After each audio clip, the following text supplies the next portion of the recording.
keep going. I'm trying to do this fast just to see how it goes. Streamline it, if you will. Next up is Stephen Dorff and Reese Witherspoon and SFW, which I think stands for So Fucking What or something like that. Fate made them hostages, the media made them stars. Horse Scout said this was good and recommended it. I don't think I've gotten it yet. I'm gonna have to double check. But so yeah. I'm gonna check it out. Just the original theatrical trailer, because it's one of those MGM bare bones stuff. Stephen Dorff and Reese Witherspoon are slacker teens who discover that fame can be a four-letter word with this raucous send-up of the cult of celebrity, featuring hilarious moments, brash drama, and an ending that packs all the wit and satirical edge you could hope for. SFW is a cult classic to swear by. So yeah, that's SFW. I've seen that in a couple people's updates, and Horse Scout recommended it, so I'm obviously going to get it. Excuse me. Alright, next up is Population 436. The residents of Rockwell Falls are dying for you to visit. Now, I realized that Fred Durst was in it a while after. It's got Jeremy Sisto and Fred Durst. While I was reviewing all of the DVDs in my cart, I was like, wow, this is probably not going to be all that good, because I didn't think he was going to be that good of an actor. But I was like, I'll give it a shot anyways, because it sounds interesting. The idyllic small town of Rockwell Falls appears to be heaven on earth. But when Steve Cady, a federal investigator, is sent to learn why the town's population hasn't changed from the last 100 years, he soon learns that what truly lies beneath the seemingly perfect surface, trapped in a twisted web of religious fervor, and puritanical tradition from which no one has ever escaped. Cady must now find a way out or lose his life in this riveting, suspense-filled thriller. So yeah, once I found out that Fred Durst was in it, I was like, probably not going to be that good of a movie, but then, hold on, someone's coming. Sorry, I had to step out and help my dad do something. When in reality, that looks like a split second. I was really gone for like 30-40 minutes. So I left this up. I'm guessing I was talking about Population 436. I think I already read it and told you that Fred Durst was in it. So yeah, once I found out Fred Durst was in it, I was like, this movie is probably going to suck. But I got it anyway to do a... and then after I got it, I believe the Defiction did a DVD Watchers on it. So it sounds pretty good. And I'll be watching that shortly. Now, this next movie, Sci-Fi Essentials, they had some of these there. Well, actually not some, they had two, and I got both of them. Or three, I mean, and I've got all three of them. And at first I thought these were just going to be those direct-to-TV sci-fi movies, but this one will show you that it wasn't. This one is Darkness Falls, An Eye for an Eye, Your Life for a Tooth.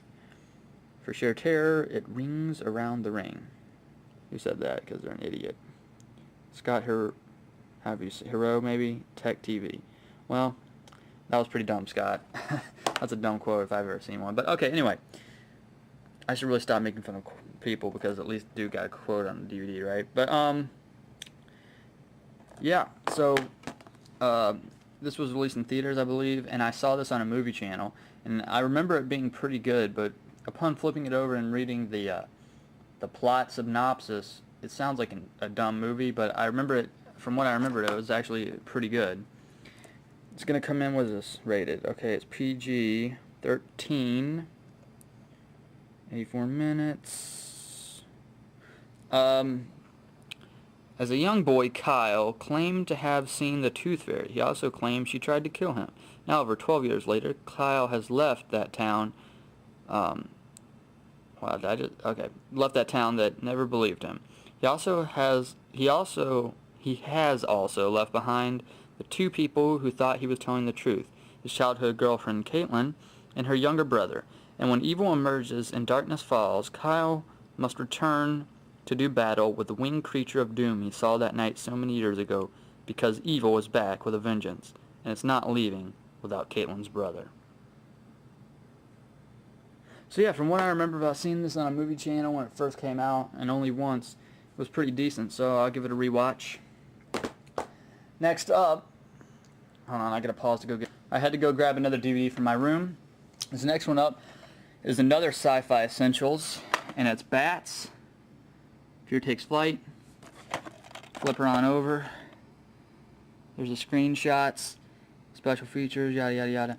But I thought this since it was in the Sci-Fi Essentials, I thought Sci-Fi might have came out with a crappy made-for-TV movie called Bats or something. But upon further inspection, it's the Bats with Lou Diamond Phillips. And if you recall, which you probably don't, like 3 or 4 DVD updates back, I got for $3 the special edition of Bats right here. R-rated version, never before seen footage. With some special features right there. Uncut R-rated version. Throw that down there. And these are the exact same movies, except this is the R version, it looks like. Except this has an uncut R-rated version. Let me flip it over. This one has more special features. The special edition, as opposed to this. There's that little list of special features. There's that list. Many more. They're the same movie, so this is just watered down in regards with the special features. So I'm going to be returning this guy and getting another DVD or my money back, because I already have it in the form of this version, which is better. Plus, I like that cover much better. Okay, on to the next one. That was Bats. Next one up is Cliff DeYoung. You probably won't know any of those people. In a flick called Fear. An escape that leaves both kidnappers and victim in a struggle for survival. I kept coming back and forth in this one. I wasn't sure if I wanted to get it. It's Echo Bridge. It came out in '88. And just, you know, rereading it and looking at the screenshots back, you know, I decided, alright, we'll go with it and give it a shot. Jack Gracie never quite left the jungles of Vietnam. As a tormented, violent paranoid, his attempt to lead a normal life led to a tragic explosion in which he massacred his sister, her husband, and children. He awakes in a jail cell as a convicted felon, about to be transferred to a state prison to begin serving a life sentence. Also awaiting the transfer that morning is a ragtag troop of convicts. Ragtag troop of convicts, that's pretty funny. In a neighboring town, the Hayden family is gathering around their family breakfast table while the convict group prepares to board the prison bus. The Haydens are preparing their own journey to a nearby mountain retreat. Don Hayden and Sharon Hayden have been having marital problems and are making an effort to bring their family closer together. The prison bus never arrives at the destination with an escape attempt that ends in disaster and death. The surviving convict group sees the unsuspecting Haydens as hostages. Gracie's instantly become more and more pronounced by the hour, with both kidnappers and victims left in a struggle for survival. There you go, Fear. Next up is Leonard Part 6 with Bill Cosby. Our world is in safe hands. Never heard of, up until I Love the 80s, I had never heard of this, and then it was on I Love the 80s, and I was like, wow, I should really watch that. But I never rented it or anything, so when I came across it on Big Lots, I'm like, let's go for it. Which is what happens in Big Lots, you know what I'm saying? Big Lots has really helped me expand my genres, if you will, cheaply. Like, I can grab dramas, comedies, horror movies, thrillers, suspense thrillers, sometimes even romance, for cheap at Big Lots and give them a shot, you know, that I would never give a shot otherwise if they were like $6 or $10. So, anyway, Leonard Part 6. The intimate Bill Cosby is on a madcap mission to save his marriage, his daughter's reputation, and the world in an imaginative misadventure, Leonard Part 6. Leonard Parker, a former secret agent turned bon vivant restaurateur, is enlisted to stop the evil Medusa Johnson from destroying the world with her vast army of killer frogs, lobsters, and horses.